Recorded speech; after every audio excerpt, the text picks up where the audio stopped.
নমস্কার, ইউএনআই বাংলায় আমি দীপ আবারও আপনাদের সামনে ওয়েদার আপডেট নিয়ে আপনাদের সামনে এসেছি। অর্থাৎ ওয়েদার কি থাকবে, আবহাওয়া দফতর কি জানাচ্ছেন, আবহাওয়া দফতর অনুযায়ী বুলেটিন অনুযায়ী যা জানাচ্ছেন যে এখনও কিন্তু বর্ষা ঢুকতে দক্ষিণবঙ্গে সময় আছে। অর্থাৎ বর্ষার ছোঁয়া পেতে, বৃষ্টি স্নান করতে এখনও অনেক দেরি আছে এবং সূত্রের খবর।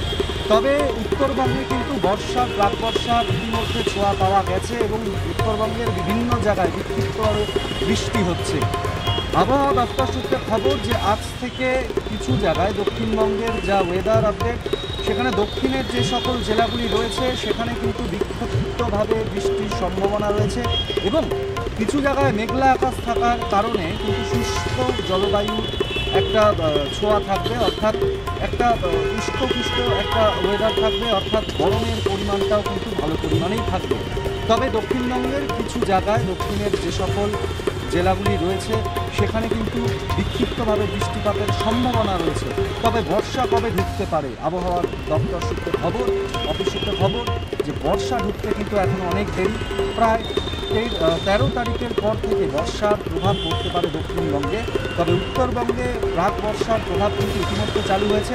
দক্ষিণবঙ্গে বিভিন্ন জায়গায় বিক্ষিপ্ত বৃষ্টিপাত হচ্ছে এবং কিছু জায়গায় সম্ভাবনা রয়েছে, এমনটাই হাওয়া অফিস সূত্রে খবর। তবে এই শুষ্ক ওয়েদার আর কতদিন থাকবে, যা জানা যাচ্ছে 7 এবং 8 তারিখ পর্যন্ত কিন্তু এই গরম থাকবে এবং বিভিন্ন আপডেট নিয়ে আবারও আপনাদের সামনে আসবে এবং ওয়েদারের দিকে কবে বর্ষা ঢুকতে চলেছে সেই নিয়েও আপনাদের সামনে আসবো। ক্যামেরায় তারক সাহার সাথে দীপ ব্রহ্মচারী রিপোর্ট, ইউএনআই বাংলা।